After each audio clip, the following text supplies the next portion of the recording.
Hello बच्चों, चलिए प्रश्न को देखते हैं। प्रश्न है त्रिकोणमितीय सर्वसमीकरणों को सिद्ध करो। सर्वसमीकरण दी गई 1 घटाव कोस ए बटा 1 योग कोस ए बराबर सिद्ध करना है हमें कोट ए घटाव कोसेक ए का वर्ग। तो प्रश्न को आगे हल करें उससे पहले जो प्रश्न की मुख्य अवधारणा है उस पर विचार करते हैं। तो इस प्रश्न के लिए जो मुख्य अवधारणा है वह हो जाएगी त्रिकोणमिति, अर्थात हम यहाँ पर यह देखेंगे कि त्रिकोणमिति क्या होती है। तो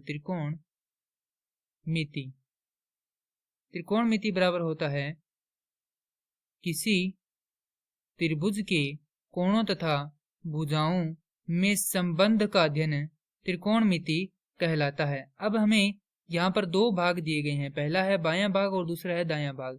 हम क्या करते हैं, बाएं भाग को लेकर दाएं भाग के बराबर सिद्ध करने का प्रयत्न करते हैं। यदि ये बायां भाग दाएं भाग के बराबर सिद्ध हो जाता है तब तो हम यहाँ पर लिख देंगे कि बायां भाग बराबर है दाएं भाग के।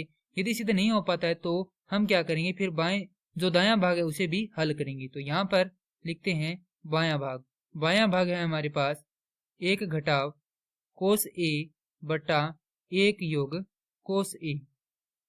अब हम क्या कर देते हैं, इसके हर का परमेयकरण कर देते हैं। तो हमारे पास आएगा 1 घटाव कोस ए बटा में 1 घटाव कोस ए।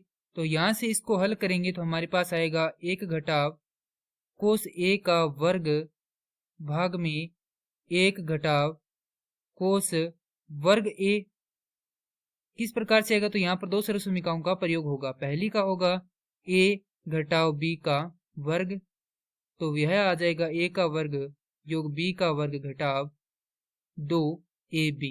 दूसरी सर्वसमीकरण का प्रयोग हुआ यहाँ पर a योग b गुना में a घटाव b बराबर a का वर्ग घटाव b का वर्ग। क्योंकि हमने यहाँ पर a माना है 1 को और b माना है कोस a को, तो 1 का वर्ग करेंगे तो हमारे पास कितना आएगा, 1 ही आएगा। अब जैसा कि हम जानते हैं कि 1 घटाव कोस वर्ग ए बराबर होता है साइन वर्ग ए के, किसके द्वारा, सर्वसमीकरण के द्वारा। तो यहाँ पर मान रख देंगे और ऊपर वाले जो समीकरण उसको हल करेंगे। तो 1 योग कोस का वर्ग ए घटाव 2 कोस ए भाग में साइन का वर्ग ए। अब जैसा कि हम जानते हैं 1 बट्टा साइन ए बराबर होता है कोसेक ए के। उसके बाद कोस ए बटा साइन ए बराबर होता है कोट ए के।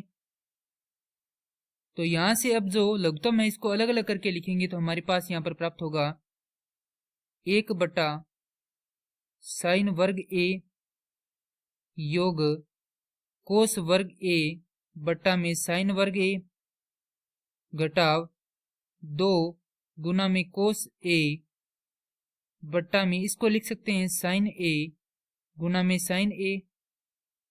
हल करके लिखेंगे तो हमारे पास यहाँ पर प्राप्त होगा, क्योंकि 1 बट्टा साइन किसके बराबर होता है, कोसेक के, तो ये हो जाएगा यहाँ पर कोसेक का वर्ग ए योग ये हो जाएगा कोट का वर्ग ए घटाव 2 गुना में ये हो जाएगा कोट ए और कोसेक ए।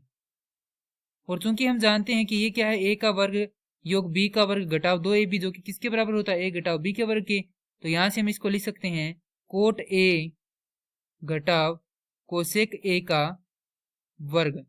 और ये क्या करना था, हमें सिद्ध करना था। मैं आशा करता हूं कि यह प्रश्न आपको समझ में आया होगा। धन्यवाद।